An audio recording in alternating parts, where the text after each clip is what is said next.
नमस्कार, F&O junction में आपका स्वागत है। आपके साथ मैं हूं मानसी दवे। हफ्ते का आखिरी कारोबारी सत्र और 4 दिन की बिकवाली के बाद आज बाजार भले ही मजबूती के साइंस ना दिखा रहे हो, लेकिन रिकवरी के साइंस तो जरूर दिखा रहे हो। 4 दिन की गिरावट के बाद आज के सत्र को अगर देखेंगे, 24,000 के लेवल को एक बार टच भी किया निफ्टी ने। और इस वक्त अगर देखें 23,937 के लेवल्स पर कामकाज करता हुआ निफ्टी, बैंक निफ्टी में हम देख रहे हैं 51,453 के लेवल्स पर कारोबार होता हुआ देखने को मिल रहा है। संभलने की कोशिश लगातार कर रहे हैं। सेकंड हाफ तक बाजार की चाल कैसी रहती है, इस पर खास तौर से नजर रहेगी। बैंक निफ्टी तो देखिए निचले स्तरों से रिकवर भी करने की पूरी कोशिश, ऑलमोस्ट हम देखेंगे 300 अंकों की रिकवरी निचले स्तरों से। मिड कैप स्मॉल कैप में, पर्टिकुलरली स्मॉल कैप अब भी हल्की फुल्की से एक्शन दिखा रहा है, लेकिन मिड कैप में डाउन ट्रेंड इस वक्त नजर आएगा। आईटी स्टॉक्स में हमने देखा अच्छी खासी मजबूती देखने को मिली, क्योंकि एक्सेंचर के गुड सेट ऑफ नंबर्स के बाद एक इवेंचुअल इंपैक्ट, लेकिन वो मजबूती फ्रिजल आउट होती हुई भी नजर आई। और इस वक्त निफ्टी आईटी इंडेक्स दिन के निचले स्तरों पर ट्रेड कर रहा है। सेलेक्ट फार्मा अपना काम करते हुए डिफेंसिव के तौर पर कमजोर बाजार में संभालने का काम कर रहा है, सपोर्ट देने का काम कर रहा है। और निजी बैंक क्षेत्र में गिरावट हावी होती हुई, रियल एस्टेट में गिरावट है। और साथ ही आपको बता दें जीएसटी की महत्वपूर्ण जीएसटी काउंसिल की जो बैठक होने वाली है, उससे ठीक पहले इंश्योरेंस प्लेयर्स हैं जहां पर हम इम्पैक्ट देख रहे हैं, उस पर नजर रहेगी। हेल्थ और लाइफ इंश्योरेंस से जुड़ी कंपनियों पर खासतौर से आपको नजर रखनी चाहिए। ये सारे प्लेयर्स हैं जिस पर एक फोकस होना चाहिए। जीआईसीआरई का स्टॉक करीब 11% की मजबूती इस वक्त दिखाते हुए, न्यू इंडिया एश्योरेंस में भी 7-7.5% तक की तेजी। लेकिन चलिए एफएनओ में एक्शन कहां दिख रहा है, एफएनओ में ताजा खरीदारी कहां हो रही है, बिकवाली कहां है, बाजार के इन स्तरों को देखते हुए आपकी रणनीति क्या होनी चाहिए, इन सारी चीजों पर फोकस करते हैं। और आज हमारे साथ इन्हीं सारी चीजों पर अपनी एक्सपर्ट एनालिसिस लेकर मैन फ्रॉम मोतीलाल ओसवाल चंदन तापड़िया जुड़ गए हैं। चंदन, स्वागत है आपका 18 हाउस स्वदेश पर। और मुझे लगता है कि आप शायद आज अपने ऑफिस में नहीं है, तो फ्राइडे आप कहीं और से मना रहे हैं क्या? वो वेकेशन मोड या वेकेशन की शुरुआत कर चुके हैं चंदन? गुड आफ्टरनून मानसी जी, बहुत बहुत धन्यवाद नोटिस करने के लिए। तो बस वही वर्क फ्रॉम होम पेरेंट्स है तो उनके साथ में थोड़ा टाइम स्पेंड हो रहा है। बट अगेन मार्केट का उठापटक है तो मार्केट को भी नहीं छोड़ा जा सकता है। तो बिल्कुल। कहीं ना कहीं वर्क फ्रॉम होम, और आप समझ सकते हो कि मार्केट की इस उठापटक में जब मार्केट दोनों तरफ ही रुख नहीं ले रहा है तो एक दो स्टेप पीछे लेना बेटर है लंबी छलांग लगाने के लिए। तो कहीं ना कहीं उठापटक बहुत है। और मैं आपको एक दो चीज बताना चाहूंगा कि मार्केट में जो इतने स्विंग्स बने हैं वो न्यू नॉर्मल हो चुके हैं। आप देखोगे कि 5 दिसंबर को, थर्सडे को एक बड़ा मूवमेंट आया था निफ्टी में लगभग 500-600 पॉइंट का। उसके बाद में 13 दिसंबर जो लास्ट फ्राइडे था उसमें भी लगभग 600 पॉइंट का मूवमेंट आया था। आज के दिन भी लगभग 250-300 पॉइंट का मूवमेंट आया था। तो आजकल हर एक्सपायरी में, चाहे थर्सडे हो या फ्राइडे हो, एक वोलेटाइल स्विंग होता है। उस स्विंग के रीजन काफी हो सकते हैं। पहला रीजन ये है कि पहले एवरीडे एक्सपायरी डे होता था तो वोलेटिलिटी किल हो जाती थी, बट अब सारी की सारी जो वोलेटिलिटी है वो पर्टिकुलर एक्सपायरी जो दो है अभी, थर्सडे और फ्राइडे, निफ्टी और सेंसेक्स की, वहां तक कैरी हो जाती है। दूसरा, पहले हमेशा ऑप्शंस राइटर्स बैंक निफ्टी में थीटा डीके के लिए प्ले करता था, निफ्टी में डेल्टा हेजिंग और ये सब प्रोसेस होता था। बट अब थीटा डीके और बैंक निफ्टी वीकली एक्सपायर नहीं है तो सारी की सारी पोजीशन आपकी निफ्टी में चली जाती है। उसके अलावा हमेशा पहले जो ट्रेडर था वो पर्टिकुलर इंडाइसिस में काम करता था थीटा डीके के लिए राइटिंग करके, और 0.1% भी रिटर्न कमाता है तो सेम पैसे से पूरे वीक में 0.5% रिटर्न आ जाता है, जो मंथली 2%, ईयरली 24% होता है। बट अब दो ही वीकली एक्सपायरी है तो उसकी वजह से आपका आरओआई भी कम हो चुका है और विथ हायर ट्रांजेक्शन कॉस्ट। तो इसकी वजह से आपके स्विंग्स बढ़ेंगे, क्योंकि तभी जो ऑप्शन ट्रेडर्स है और एग्रो ट्रेडर्स उनको बेनिफिट होगा। तो काफी ट्रिकी मार्केट हुआ है, बट अच्छी बात यह है कि इस ट्रिकी मार्केट के बावजूद भी स्टॉक स्पेसिफिक एक्शन बाजार में ओवरऑल अच्छा देखने को मिल रहा है। बिल्कुल। चंदन, अच्छा लगा ये जानकर कि आप अपनी फैमिली के साथ वीकेंड एंड टाइम स्पेंड कर रहे हैं। अपने पेरेंट्स को हमारी शुभकामनाएं दीजिएगा। We wish for their good health. लेकिन चलिए अब आगे बढ़ते हैं। और रिपोर्ट कार्ड ये भी तो आपको बताना है। एफएनओ में हम लगातार जहां हमारे एक्सपर्ट्स के साथ जुड़ते हैं वो अपने stock specific, index specific strategy recommendations share करते हैं, और अगले दिन हम आपको बताते हैं कि वहां पर उन्होंने जो रिकमेंडेशंस दिए थे वहां से रिटर्न्स कितने बने हैं। तो चलिए रिपोर्ट कार्ड, कल हमारे साथ ध्वनि जुड़ी थी, उनके रिपोर्ट कार्ड से आगे बढ़ते हैं।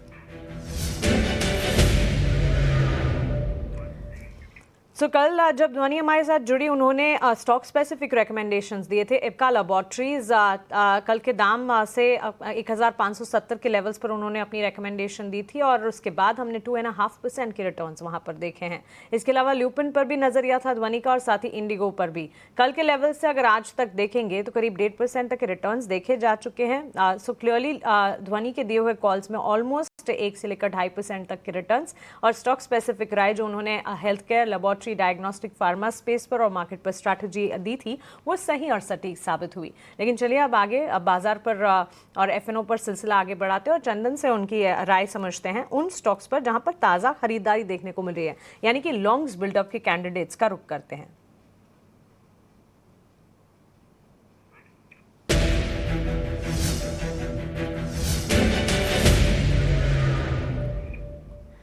चंदन, ताज़ा खरीदारी के प्लेयर्स की अगर बात करें, इस लिस्ट में सबसे आगे गेल इंडिया है। ऑलमोस्ट 2.5-3% के गेन्स यहाँ पर देखने को मिल रहे हैं। एसआरएफ के स्टॉक प्राइस में आज दिन की शुरुआत से अच्छी खासी मजबूती है।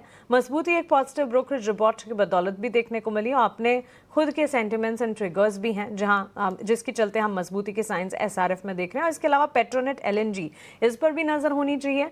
ताज़ा खरीदारी यहाँ पर और हम देख रहे हैं ऑलमोस्ट 2-2.5% के गेन्स इस स्टॉक में भी आज देखने को मिल रहे हैं।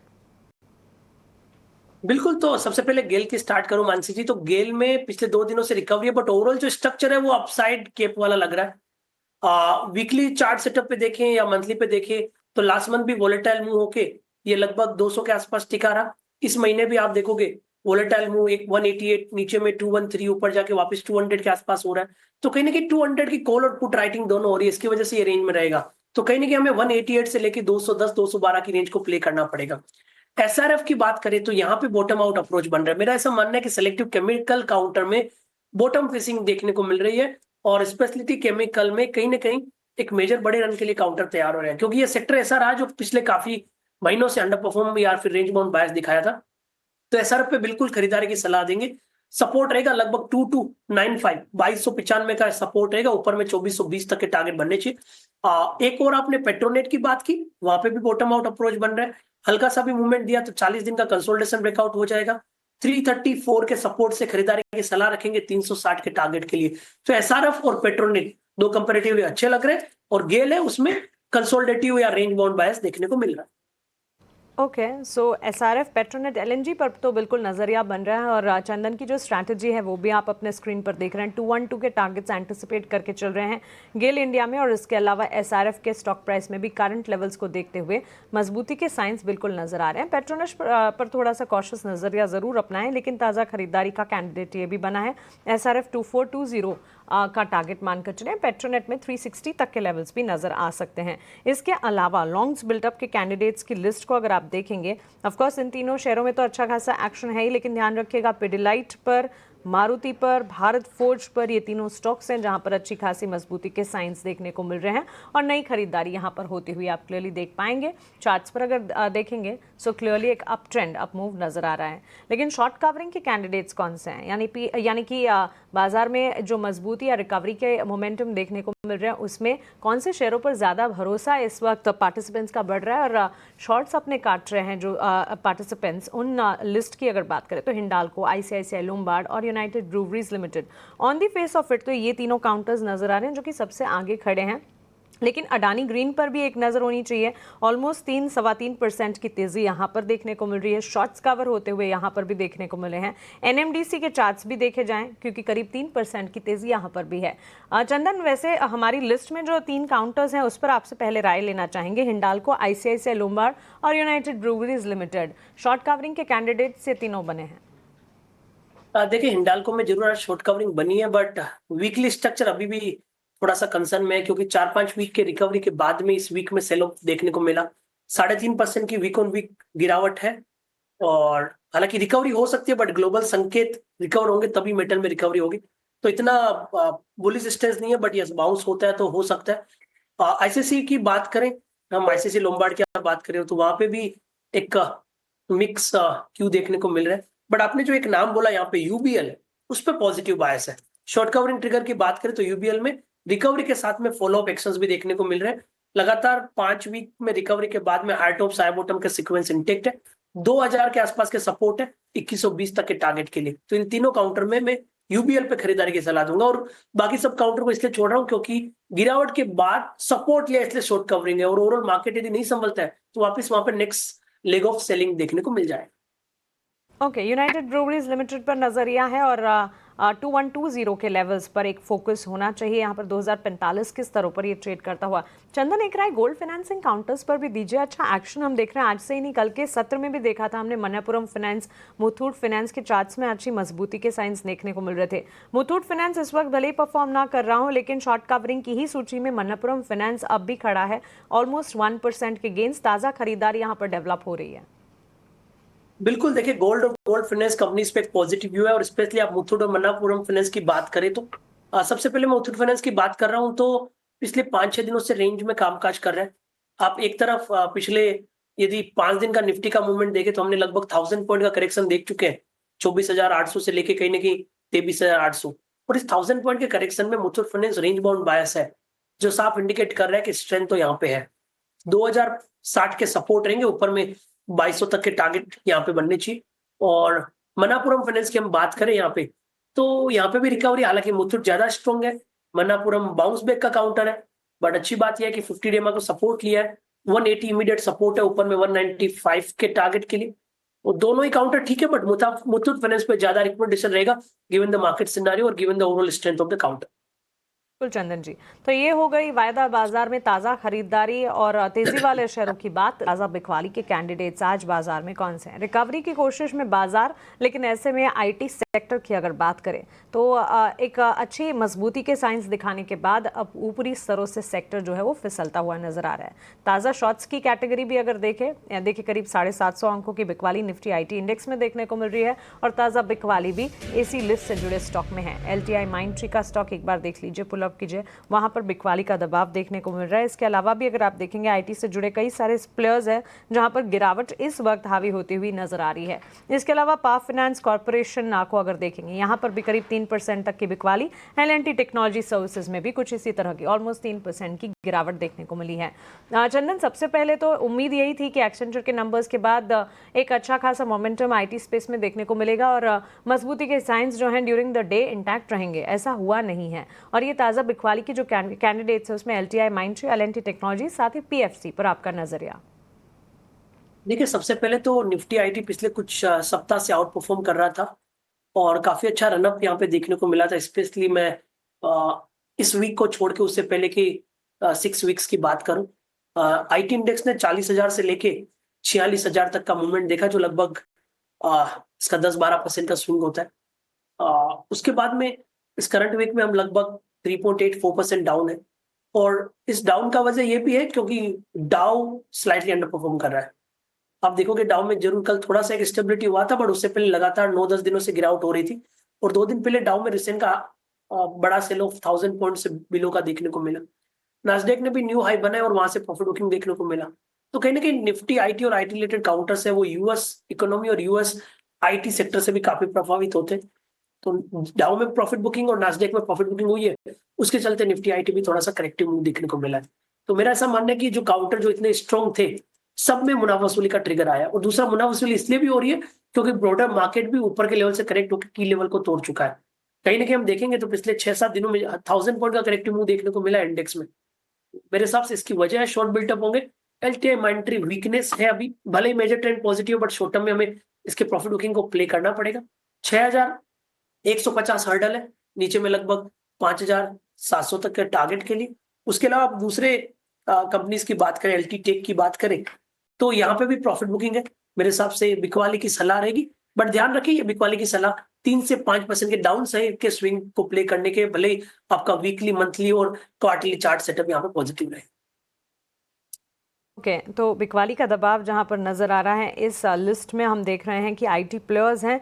इसके अलावा लॉन्ग्स एंड वाइंडिंग के कैंडिडेट्स को अगर देखेंगे चंदन, इसमें सीमेंट सेक्टर भी जुड़ा हुआ है। हम देख रहे हैं करीब रैमको सीमेंट के चार्ट्स को अगर आप देखें, यहाँ पर बिकवाली जो है हावी होती हुई नजर आ रही है। इसी लिस्ट में लॉरस लैब्स भी सरप्राइजिंगली है, जहां पर लॉन्ग्स अनवाइंडिंग होती हुई देखने को मिली है। 2% की गिरावट ट्रैमको सीमेंट में है। एक्सचेंज एंसिलरीज में भी हम कुछ चुनिंदा प्लेयर्स को देख रहे हैं, जैसे कि एंजल वन, जहां पर गिरावट हावी हुई है, और पेटीएम के चार्ट्स पर भी एक नज़र होनी चाहिए, क्योंकि यहाँ पर भी बिकवाली का दबाव क्लियरली नज़र आ रहा है। पेटीएम में भी हम देख रहे हैं करीब 2% तक की गिरावट, 2.5% तक की गिरावट जहां देखने को मिली है। चंदन, सबसे पहले तो मैं लोरस लैब से शुरुआत करूंगा। लोरस लैब में मेरा मानना है कि बिकवाली नहीं करनी चाहिए, मेजर ट्रेंड पॉजिटिव है, और मेरा ऐसा मानना है कि इस मार्केट में सिलेक्टिव फार्मा काउंटर्स थोड़ा सा डिफेंसिव नेचर का काम करेंगे। तो इनफैक्ट लोरस में तो सलाह ये रहेगी, कोई भी डिप आता है तो 550 के सपोर्ट से खरीदने का मौका ढूंढे। पेटीएम की आपने बात की, पेटीएम में स्ट्रक्चर वीक नहीं है, भले ही आज गिरा है। मेरा तो ऐसा मानना है कि 930-35 के आसपास डिक्लाइन आता है तो वहां पे खरीदारी की सलाह बन सकती है। अब हम रामको सीमेंट की बात करें तो रेमको सीमेंट में भी थोड़ा सा मुनाफा वसूली ज्यादा नहीं है, बट एज ऑफ नाउ जो स्ट्रक्चर बता रहे हैं वो लग रहा है 980-975 तक का डाउनसाइड बन सकता है। अब चंदन, आपसे आपके स्टॉक स्पेसिफिक रिकमेंडेशन इस मार्केट में जानना चाहेंगे। बताइए, नज़र आपकी कहाँ पर है स्टॉक स्पेसिफिक? हमारी नजर डाउ पे है, नास्डेक पे है, निफ्टी और डॉलर इंडेक्स पे है। और मैं साथ में आपको बताना चाहूंगा कि डॉलर इंडेक्स अपने लाइफ टाइम हाई पे चला गया है, और जो नवंबर का हाई था वो निकाला है, और 105 का बेस बनाने के बाद 108 की तरफ जा रहा है। तो डॉलर इंडेक्स कहीं ना कहीं थोड़ा सा इक्विटी के लिए सेटबैक क्रिएट कर रहा है, और वो एक रीजन है कि ग्लोबल मार्केट और डोमेस्टिक मार्केट में बिकवाली हुई है। एफएमसी मीट में पॉजिटिव रवैया नहीं मिला, वो भी एक सेटबैक का रीजन है। तो इसके लिए पूरा डिफेंसिव प्ले करना पड़ेगा आपको, या तो बहुत सारे शॉर्ट्स पोजीशन ढूंढे या फिर ऐसे काउंटर को ढूंढे जहां पे थोड़े से स्टेबिलिटी है। तो पहला नाम रहेगा डॉक्टर रेड्डी। डॉक्टर रेड्डी में मेजर ट्रेंड पॉजिटिव है, काफी अच्छा सेटअप देखने को मिला है। वीकली और डेली चार्ट में रिकवरी है, लॉन्ग्स के बिल्टअप यहाँ पे इंटेक्ट है। तो 1330 का सपोर्ट रहेगा, ऊपर में 1415 के टारगेट के लिए। और डॉक्टर रेड्डी के अलावा कल एक दूसरा काउंटर रहेगा। अब मैंने पूरा प्रयास किया, बट फार्मा के अलावा कोई सेक्टर ही नहीं समझ में आ रहा है लॉन्ग प्ले करने के लिए इस मार्केट सिनारियो में। तो कल एक दूसरा नाम रहेगा जहाँ पे 1585 का सपोर्ट रहेगा, ऊपर में 1665। सो डॉक्टर रेड्डी और इपका लिन दो ट्रेड पॉजिटिव में रहेंगे, और ये दोनों ही फार्मा पिक से आ रहे हैं। और कहीं ना कहीं ऐसा लग रहा है कि इस मार्केट में फार्मा ही थोड़ा सा डिफेंसिव का रोल प्ले कर सकता है, जब तक मार्केट 23,500 23,300 के आसपास का बेस बना के वापस स्टेबिलिटी नहीं दिखा। चलिए, स्टॉक स्पेसिफिक रणनीति भी है और फोकस रेडार पर ग्लोबल मार्केट्स भी हैं, चंदन के डोमेस्टिक मार्केट्स भी हैं, इंडेक्सेस निफ्टी भी और डॉलर इंडेक्स पर भी नज़र है। लेकिन फार्मा हेल्थ के डायग्नोस्टिक का स्टॉक स्पेसिफिक इप्का लैबोरेटरीज और साथ ही डॉक्टर रेड्डीज लैबोरेटरीज जैसे स्टॉक्स हैं जिस पर इस वक्त भरोसा बन रहा है। चंदन, आपका शुक्रिया हमारे साथ जुड़ने के लिए, सवालों के जवाब देने के लिए और बाजार पर अपना आउटलुक हमारे साथ शेयर करने के लिए। Thank you, have a nice day to you. और इसी के साथ एफएनओ जंक्शन को हम यहीं समेटने